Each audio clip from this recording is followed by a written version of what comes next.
মোৰ নাম মৃগাংক গগৈ আৰু বৰ্তমান আহোম স্বৰ্গদেউ ৰুদ্ৰসিংহ পাৰ্ক হেৰিটেজ মিউজিয়াম কমপ্লেক্সৰ এজন টুৰিষ্ট গাইড হিচাপে মই কাম কৰি আছোঁ। হয় তোমালৈ মোৰ অন্তৰৰ পৰা আন্তৰিকতাৰে ধন্যবাদ জ্ঞাপন কৰিছোঁ পোনপ্ৰথমতে মোৰ চেনেলৰ যোগেদি। আপোনালৈও ধন্যবাদ জনাইছোঁ। প্ৰথম আৰম্ভণিটো আমি পইচাৰ পৰা আহোঁ, তাৰপাছত শেষৰ পৰ্যন্ত যাম বাৰু।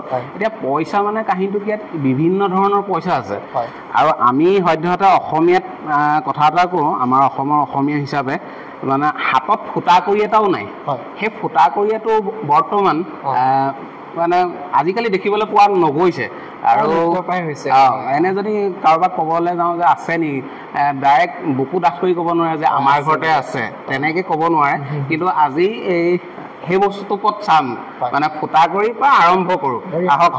ইয়াতে আপোনাৰ ৰিপাব্লিক ইণ্ডিয়াৰ গোটেই কইন্স ইভলিউশ্যনটোৱে দেখুওৱা হৈছে, কিন্তু আপুনি যিহেতু ফুটাকৰিৰ পৰা ষ্টাৰ্ট কৰিম কৈছে আজি, গতিকে পোনপ্ৰথমে আপোনালোককে ফুটাকৰিটো মই দেখুৱাইছোঁ।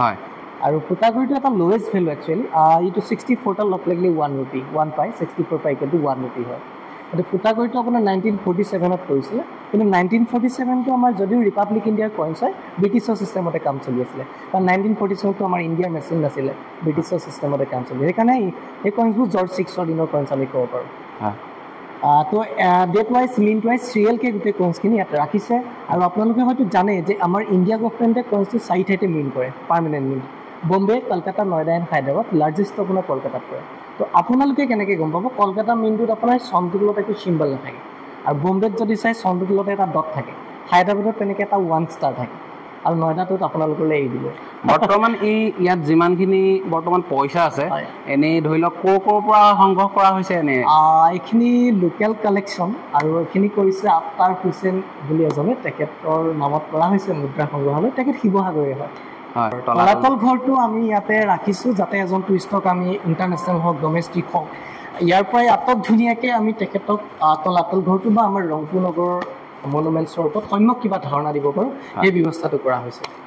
বৰ্তমান এতিয়া আমি সদ্যহতে জানিব বিচাৰিছোঁ, মানে তলাতল ঘৰৰ যিখিনি দুৱাৰসমূহ, ধৰি লওক যিটো আমাৰ দুপেলা ছিষ্টেমৰ, তাত আমি সোমালে লক্ষ্য কৰিব পৰা যায় যে আগতে দুৱাৰৰ ব্যৱস্থা আছিলে, কিন্তু সদ্যহতে এতিয়া নাই। এতিয়া বৰ্তমান এনে ধৰি লওক নৰ্মেল অৱস্থাত আছে।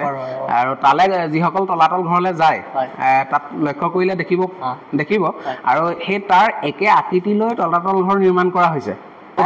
আমি সেইটো লৈ কৰা হৈছে, আৰু আমি কিছুমান বস্তু তাত দেখা নাপাওঁ, সেইখিনি আমি মডেলটোৰ যোগেদি মানে এড কৰা হৈছে, মানে তাৰ ইয়াৰ জৰিয়তে যদি আমি সেইটো অলপ দেখাব পাৰোঁ। তলাতল ঘৰটো দুমহলীয়াই, তাত যিটো ৰেচিডেঞ্চ কাৰেং আছে, তাতো এটা কাৰেং আছে। প্ৰথম আমাৰ তলাতল ঘৰ কয়, কিন্তু সেইটো প্ৰকৃততে তলাতল কাৰেং ঘৰ।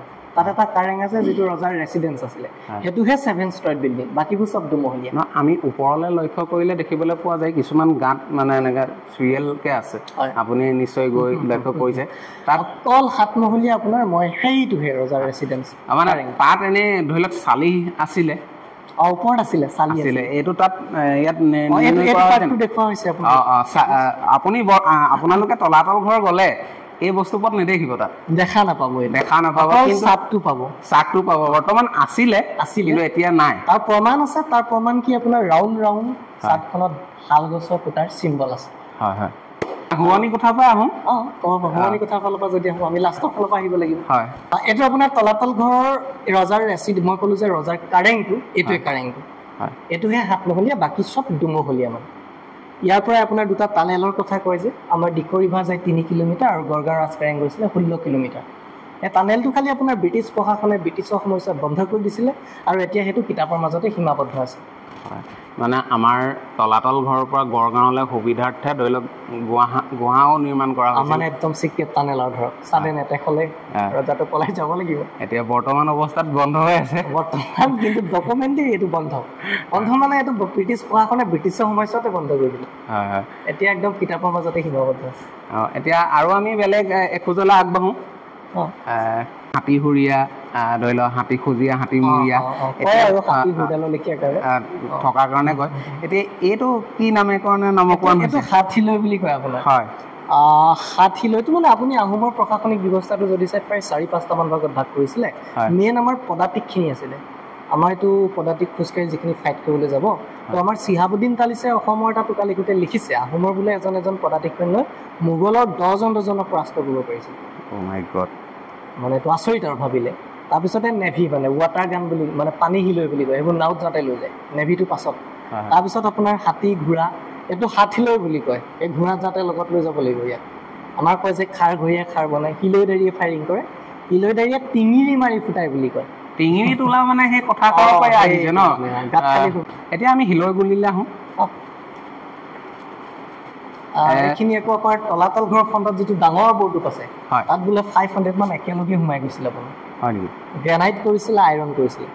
আইৰণটো আপোনাৰ ওৰটো ৰ মেটেৰিয়েলছটো আমাৰ সোণাৰী ফালে এটা পাহাৰ আছে, এতিয়া তিৰুশিলত এই নাগালেণ্ডতে পৰে, তো তাতে বোলে ৰ মেটেৰিয়েলছটো পাইছিলে। এইটো লোহাৰা গুলি আছে ইয়াত, ধৰি লওক, আৰু গ্ৰেনাইটৰ গুলি। এই মানুহজনে ৰাখিছিল আপোনাৰ প্ৰফুল্ল চন্দ্ৰ গগৈ, তেওঁ পৰিয়ালবৰ্গ ইয়াত ডনেট কৰিছে। তেওঁলৈ ধন্যবাদ থাকিল আমাৰ তৰফৰ পৰা। এইবিলাক তেনেকৈ টেৰাকটা কিছুমান আছে, আৰু এইবিলাক ৰিলিফছ কালচাৰতে পৰে। তেতিয়া টাইলছ বুলি আপুনি ক'ব পাৰে আৰু মানে এতিয়া খালি অলপ টেৰাকটাটো আমাৰ ৱেষ্ট বেংগল ছাইডত বেছি। অসমৰ এটাই মনুমেণ্ট আছে ঘনশ্যামৰ ঘৰ, এতিয়া আকৌ আমাৰ ধুবুৰী ছাইডতো কৰে, আশাৰীকান GI টেগ পাইছিল যে আপোনাৰ। আৰু আমি তৰোৱালৰ সন্দৰ্ভত আহোঁ। তৰোৱালটো যদি আপুনি কাৰ্ভবিলাক চাই, কাৰ্ভটো অলপ মোগলৰ হয়, আহোমৰটো খুব ষ্ট্ৰেট থাকে, আৰু মোগলৰটো যদি চাই আপুনি অলপ ৰাজপুত লগতো চিমিলাৰ হয়। আৰু এখন নাকৈডালৈ আমাৰ আহোম কিং গদাধৰ সিংহই ফাইট কৰিছে। এই ফুটাটোতে আপোনাৰ গা কাপোৰ বান্ধি ঘূৰাই থাকে, আৰু সোণৰ পানীত চোৱাই আপোনাৰ এই টয়লেটটোৰ ওপৰত অকণমানকৈ লাগি আছে, বহুত আঁতৰ পৰা মানুহ কাটিব। আৰু আহোমৰ এইবিলাক জাঠিবিলাক ভালাবিলাক আপোনাৰ, কিন্তু এনেকুৱা বনাইছিল আপুনি চাব পাৰে মাল্টিপাৰ্পাছ, কাটি দিবও পাৰে, ভৰাই দিবও পাৰে, বঠাও মাৰিব পাৰে, খুব কৌশলগত। ইয়াত গোটেই চিষ্টেমেটিকত আছে, চিষ্টেমেটিক প্ৰাচীন কোঠাৰৰ পৰা আদি কৰি। এইটো আকৌ আমাৰ চেডিমেণ্টি ৰক 25 কেজি আছে আপোনাৰ। দেখিছে চাগে নেট মাৰি দিয়ে যে আমাৰ। খালি এইটো আপোনাৰ এছিয়া লাৰ্জেষ্ট কেননটো ৰাজস্থানত আছে, সেইটো আপোনাৰ 22 মাইল ডিষ্টেঞ্চ যায় বুলি। এই বৰটোপৰ গুলি যিটো এইটো ফটোৱাইছিলে হিলি গৈছিলে চাগে, হাতী ঘোঁৰা ৱাল চোৱাল গিৰাই দিব, হাতী ঘোঁৰা ৱাল চোৱাল ভাঙি দিব, মানে আপোনাৰ ধূনা ওলাই যেনেকে লেপ পুলিচ মিলাই তেনেকে ফালি দিব আৰু। এইটোৱে মছলাটো আপোনাৰ গঁৰালটো, আমাৰ ৰংঘৰ তলালঘৰত যিটো পেষ্ট ইউজ কৰিছে, সাংঘাতিক গঁৰাল 1000 বছৰ বুলি। তাতে ডাঙৰ ডাঙৰ গাঁত খান্দিব, বৰা চাউল, মাটিমাহ, গুড়, শিলিখা, শিলচুন, শামুকচুন, সংযোগ, বৰালি মাছ, ধূনা, আৰু বেলৰ আঠাৰ পৰা আদি কৰি 25 days মানকৈ লাগিব। গেলোৱাৰ পাছত আপোনাৰ অলপ কেলচিয়াম। এই কথাষাৰ আপুনি এটা ভাল দাঙি ধৰিছে। এনেই আমি সৰ্বসাধাৰণতে এইটো ভাবোঁ, যিখিনি আমাৰ ধৰি লওক বেলৰ আঠা, শামুকৰ গুৰি বা চূণ যিখিনি আমাৰ ধৰি লওক লাগিছিল, তেখেতলোকে লগাইছিল, ডাইৰেক্ট লগাই দিছে বুলি ভাবে, মানে তাত এইটো গেলোৱা হয়, গেলাব লাগিব 25 দিন গাঁত খান্দি গেলাব, তাৰ পাছতহে অলপ কেলচিয়াম কাৰ্বন বস্তু। এতিয়া ধৰি লওক ডাইৰেক্ট কৰি লগাই দিলে তেনেকুৱা এটা নহ'ব। গড়াইটো বোলে 1000 বছৰ আপোনাৰ, কিন্তু কেলচিয়াম কাৰ্বনেট থোৱাৰ কাৰণে পানী পৰি থাকিলে যিহেতু বস্তুটো ডেমেজ হয়, সেইকাৰণে আমাৰ মনুমেণ্টেল ৰূপটো খুব ষ্ট্ৰং কৰিছিলে। কিন্তু সেইকাৰণে আপুনি তলাতল ঘৰ এতিয়াতো যদি পানী লগাই চাই অইল পাব, চব মাষ্টাৰ অইলত ফ্ৰাই কৰা থাকে বস্তু। তেখেতলোকে অত দিনৰ আগতে মানুহবিলাক জিঅ'লজিষ্ট আছিল, মানুহবিলাক খুব ডেডিকেটেড আছিল। ডেডিকেটেড বুলি নহয়, সাংঘাতিক আৰু মানুহবিলাকৰ চিন্তা ভাৱনা, বহুত উচ্চ খাপৰ আছিল। আৰু মানুহবোৰ প্ৰফেচনেলিজিম আছিল, এতিয়া ধৰক কামচুৰ নাছিল। এইবোৰ আপোনাৰ ৰজা দিনৰ ৱাটাৰ পাইপ, আপুনি একুৱাগাৰ্ড ভাবিব পাৰে, একুৱাগাৰ্ড ভাবিব পাৰে, একুৱাগাৰ্ডত ওপৰ হ'ব ভাবিব পাৰে। তেওঁলোকৰ মানে নেচাৰেলি আছিলে বস্তুবোৰ, আমাৰ এতিয়া অকণমান ভাজাল নিচিনাও হ'ল, আৰ্টিফিচিয়েল মডাৰ্ণ হ'ল। ব্ৰিটিছৰ দিনৰ লেম্প আপোনাৰ, হাৰিকেন লেম্প। আগতে আমাৰ খুব ৰেলৱে প্লেটফৰ্মত ওলমাই ৰাখে আপুনি, জাৰ্মান টেকনলজি। এইবিলাকো তেনেকৈ শিৱসাগৰতে ওলাইছে, মাটি খানোতে। এখন ভাঙি আপোনাৰ ৰজা দিনত নাও বনাইছিলে, ৰুকি ৰুকি। এইটো আকৌ আমাৰ এনচিয়েণ্ট ট্ৰাইবছ কাৰ্বি মানুহবিলাকে খুব লাও পানী উলিয়াই দিয়ে খাবৰ কাৰণে। কাৰ্বি লেংগুৱেজ বংকক বুলি কয়, তেওঁলোকৰ ছোৱালী আনিবলৈ গ'লেও লাগে, কিবা মাংগলিক কামত ইউজ কৰে। এইটো আকৌ আমাৰ ককাহঁতে যে কয়, 7 পুৰুষত নহ'ল গাই কৰিয়ালৈ খীৰাব যায়, এই কৰিয়া গাখীৰ খীৰাব গ'ল কৰিয়া। এইটো আপোনাৰ নদীয়া বুলি কয়। আগতে আমাৰ ইয়াতে দৈবিলাক ইয়াতে ভাঙে, কাঁহ পিতলত যিহেতু নকৰে তাতে কৰে, হাইজেনিক। এখন আমাৰ কাৰফাই ধনুখন আপোনাৰ, আমাৰ হাতে কাৰে ফাই লৈও দদায়ো ভৰৈ মাৰৈ কিবা বালি চৰাই বুলি কয় নামত, বিহু নামত। এইটো মহৰ শিং লগাই দবাই দিয়ে গুচি যায়, কপি কৰিছে প্লাষ্টিকেট। আপুনি ধূনা অলা কৈছিলে নহয়, এইটো উত্তৰ নাৰী লগাই, মানে উত্তৰ নাৰীটো আকৌ আমাৰ খুব ইউজ কৰে ধূনা অলাবিলাকে, টাং টাং মাৰি আহে। এতিয়া কপি প্লাষ্টিক। এখন বৰ্বৰ মানুহৰ দোলা, দোলা দোলা আমাৰ ভূপেন হাজৰিকাদেৱৰ বৰ মানুহৰ দোলা এইখন বানচেং আহোমে মঙল চাই যে এখনতে চাই তাই এষ্ট্ৰলজি ধৰক আৰু গোসাই দোলা বানচেং গছে বনে সলালে পাত গাই এইটোৱে বানচেং এতিয়া আমি মুখালে আহোঁ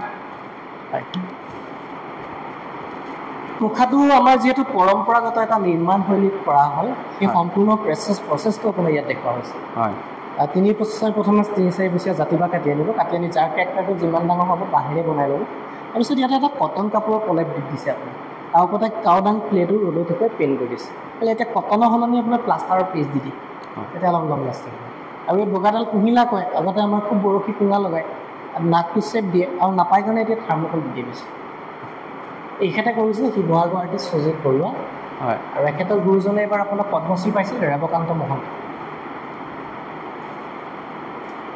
জাম্বৱানৰ কেৰেক্টাৰটো জানে আৰু ইয়াৰ যে জামন্তিক যে কৃষ্ণলৈ বিয়া দি দিছিলে আপুনি শ্ৰীকৃষ্ণৰ লগত ফাইট কৰিছিলে শ্যামন্তক বুলি মণি এটাৰ কাৰণে এজনী শূৰ্পণখা আৰু ৰাম ৰাৱণৰ যুদ্ধ এটা কাৰণ শূৰ্পণখা বুলি ক'ব পাৰে আৰু নাকটো যে কাটি দিছিল লক্ষ্মণ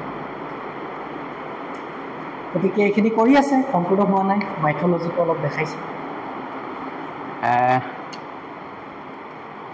অধিক তথ্য জনোৱাৰ বাবে ধন্যবাদ ভাল লাগিল আপোনালোকে শিৱসাগৰ পৰ্যটনৰ মানচিত্ৰত যদি চাই আমাৰ ৰুদ্ৰসিংহ পাৰ্কখনৰ নাম ল'বই লাগিব আৰু ইয়াতে আপোনাৰ বিভিন্ন ধৰণৰ খেলা ধূলাৰ মিউজিয়ামটো বাৰু আপোনালোকে দেখিছে গতিকে ইয়াতে এইখিনি কৰিছে আৰু আমাৰ 3টা কমিউনিটিৰ ফক ডান্সটো ইয়াত চলি থাকে আৰু আপোনাৰ শিশুসকলৰ উপযোগীকৈ এখন চিলড্ৰেন পাৰ্কৰ ব্যৱস্থাও আছে আৰু গোটেই মেইনটেইন কৰি আছে আপোনাৰ এইখিনি জুইহালদা ইথেনিক কিটচেনে আৰু প্ৰত্যেক দিনাই নৃত্য পৰিদৰ্শন হয় হৈ থাকে খুব ভাল পাব আহি ৰাইজে গতিকে এটা মনোমোহা পৰিৱেশ মেইন এট্ৰেকশ্যন আমাৰ ইয়াতে ঘনশ্যাম উদ্দিনৰ সেই টেৰাকটা ব্ৰিক্স টেম্পলটো পাৰ্কখনৰ ভিতৰতে আছে বুলি ক'ব লাগিব তো গতিকে এটা খুব তাতে beside by Joysagar main tank আৰু তাতে interesting Rudrasingha by his name in this park আৰু আমি এইফালে ভিতৰলৈ গ'লে লক্ষ্য ঘনশ্যাম ঘৰৰ বিষয়টো অকণমান ক'ব নি তেখেত ইয়াতে আমাৰ ঘনশ্যামৰ ঘৰটো আমাৰ পাৰ্কখনৰ ভিতৰতে চাব খুব ধুনীয়া এটা ঘৰ আমাৰ তাত 2টা ধৰ্মৰ প্ৰভাৱ পৰি আছে আমাৰ হিন্দু আৰু ইছলামিক মানে সেই সময়ৰ যিটো সমন্বয় 2টা বস্তুটো ইয়াত ফুটি উঠিছে ঘৰটোৰ জৰিয়তে আৰু আমি যদি আপোনালোক চাই আমাৰ 1696 to 1714লৈকে ৰংপুৰ নগৰত যেতিয়া ৰুদ্ৰসিংহই ৰাজত্ব কৰিছিলে তেখেতে আহি গোটেই ৰংপুৰ নগৰখনক সুন্দৰকৈ ইটাৰে সজাব বিচাৰিছিল আৰু তেতিয়া যিহেতু আমাৰ ইটাৰ কাম জনা মানুহ নাছিল সেইটো কাৰণে কোচবিহাৰৰ বাঙালী মুছলিম ঘনশ্যামৰ দিনত মেইন আৰ্কিটেক্ট হিচাপে লৈ আনিছিল আৰু বহুতে ঘনশ্যাম নামটো হিন্দু নাম বুলি ক'ব খোজে তেতিয়া ইছলামিক মানুহবিলাকৰ নামটো হিন্দু নামেৰে নামাকৰণ হৈছিলে কাৰণ জয়ধ্বজ সিংহ যিহেতু হিন্দু ধৰ্মত ফাৰ্ষ্ট কনভাৰ্ট হৈ গৈছিলে ঠিক তেনেকৈ তেখেতে আহি কামটো যেতিয়া কৰিলে ৰজাই কামৰ বিনিময়ত উচিত প্ৰাপ্যও দি দিলে কিন্তু এক্সিডেণ্টলি তেওঁ কি কৰিলে আহোমৰ প্ৰজাসকলৰ দিগন্ত থকা মেপ এটা মনুমেণ্টবিলাকৰ ডিজাইন চিক্ৰেট টানেল পৰ্যন্ত মেপ আকাৰে লৈ গৈছিলে কিন্তু সেইখন মেপ তেখেত যিহেতু আৰ্কিটেক্ট তেখেতৰ ওচৰত থাকিবও পাৰে বনাই লৈ হ'ব পাৰে মনুমেণ্টছবিলাক প্ৰস্তুত কৰিবৰ কাৰণে কিন্তু দুৰ্ভাগ্যবশতঃ হাতত গুচি যাব পাৰে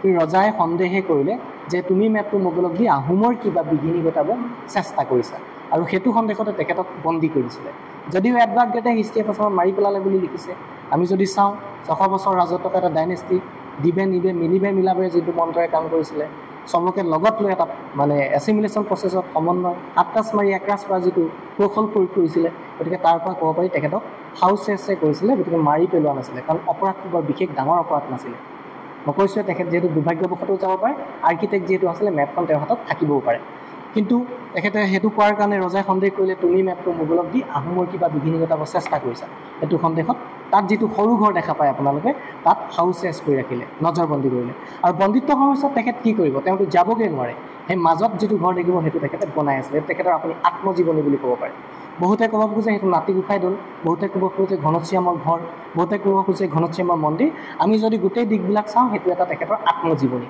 কেনেকৈ হয় আপুনি তাৰ দৌৰটো যদি চাইগৈ ইছলামিক আৰ্কিটেকচাৰ দেখা পাব তাত আকৌ ৰামায়ণ ষ্টৰী কিছুমান বান্দৰে যিটো সেতুবন্ধা ৰাম সেতুবন্ধা দৃশ্য তাত ডেপিক হৈ আছে মানে 2টা ধৰ্মৰ প্ৰভাৱটো স্পষ্ট ৰূপত তাত ফুটি উঠিছে তাৰ ৰূপ তাৰ যদি আপুনি ঘৰটো চাই উত্তৰা দক্ষিণাকৈ আছে তেনেকৈ থাকিলে আমাৰ ইছলামিকসকলে তেওঁলোকৰ মৃতককো কবৰত দফন দিয়ে সেইকাৰণে সেইটো তেখেতৰ সমাধি ক্ষেত্ৰ বুলি ক'ব পাৰি আৰু মছজিদৰ যিটো প্ৰে হাউচ মেহৰাবটো যদি চাই তাৰ ভিতৰত আগত গোটেইটো আছে সেইটো তেখেতৰ প্ৰে হাউচো হয় তাত ইণ্টাৰেষ্টিং কি এটা মোগল এম্পায়াৰৰ শ্বাহজাহানৰ ভাস্কৰ্য আছে প্ৰয়োজন নাছিলে শ্বাহজাহানৰ ভাস্কৰ্যটো ডেপিক কৰিবৰ কাৰণে আৰু ৰুদ্ৰসিংহও পাৰিলে হয় বা অন্য ৰজাও পাৰিলে হয় তাৰ পৰা গম পোৱা যায় তেখেত যিহেতু ইছলামিক আছিলে গতিকে তেওঁ আগবৰ্ষৰ জীৱনটোক সেই স্কাল্পচাৰটোৱে প্ৰতিনিধিত্ব কৰিছিলে তাত আহোমৰ ৰয়েল চিম্বল ড্ৰেগনকে আদি কৰি তাত বিভিন্ন গড এণ্ড গডেছেছ স্কাল্পচাৰবিলাক আছে হিন্দু গতিকে ধুনীয়াকৈ মানে সেই সমন্বয়ৰ কথাটো গম পোৱা যায় এতিয়া যিটো আপোনাৰ হিন্দু মুছলিমৰ কনফ্লিক্ট তো সেই তেতিয়াৰ সেই সমন্বয়টো মানে তাত খুব ধুনীয়াকৈ ফুটি উঠে ঠিক তেনেকৈ আপুনি সিফালে এণ্ট্ৰেঞ্চটো আছে এফালে যদি চাই তাত 3টা দেখা পাব এফালে ডিমৌ ৰিভাৰটো গৈ দিখৌ নদীত পৰিছে তেওঁলোকে তেতিয়া যাতায়াত কৰিবলৈ সুচল হয় আৰু তাৰ কিনাৰ যিবোৰ দ ঠাই দেখিব আগতে ৰজাৰ দিনত সেইবিলাকে নাও ব্যৱস্থা কৰিছিলে তাতে নাওবিলাক ৰাখিছিলে আৰু আপুনি তালৈ যদি যায় তাৰ পৰা একদম জয়সাগৰ মেইন টেংকটো যদি ৱাটাৰ লেভেল চাই প্ৰায় 14 feet high from ground level সদায় 14 ফিট তলত থাকে পানীটো বহুত ওপৰত আছে আৰু জিঅ'গ্ৰাফিকেল কথা বতৰা আছে কাৰণ আমি যদি চাওঁ আমি এটা মিনি আইলেণ্ডৰ মাজত আছোঁ কেনেকৈ মিনি আইলেণ্ড আপুনি যদি চাই এইফালে যমুনাবিলাক আছে দ খাৱৈবিলাক আছে তাৰ পাছতে আমি মাজত আছোঁ যদি আমাৰ যেনেকৈ আপুনি মনুমেণ্টছবিলাক যদি চাই প্ৰায় পুখুৰী পাৰত বনায় আৰু পুখুৰী পাৰত বনোৱা মেইন ৰিজনটো হৈছে প্ৰথম ভূমিকম্প আহিলে আৰ্থকক ডিজাষ্টাৰ আহিলে ধৰক যমুনাই প্ৰটেকশ্যন দিব তাৰপিছত পানীয়ে তাৰ ভাইব্ৰেশ্যনটো কমাই দিব প্ৰত্যক্ষভাৱে মনুমেণ্টটোত আঘাত কৰিব নোৱাৰে যাৰ কাৰণে 1950 ডিজাষ্টাৰটো আমাৰ মনুমেণ্টছবিলাক সহজে একো হোৱা নাছিল গতিকে এইটো তেওঁলোকৰ মানে যিটো চিন্তা ভাৱনা বহুত উচ্চ খাপৰ আছিলে তো সেইটো তেখেতৰ আত্মজীৱনী বুলি আপুনি ক'ব পাৰে ধন্যবাদ বহুত ধন্যবাদ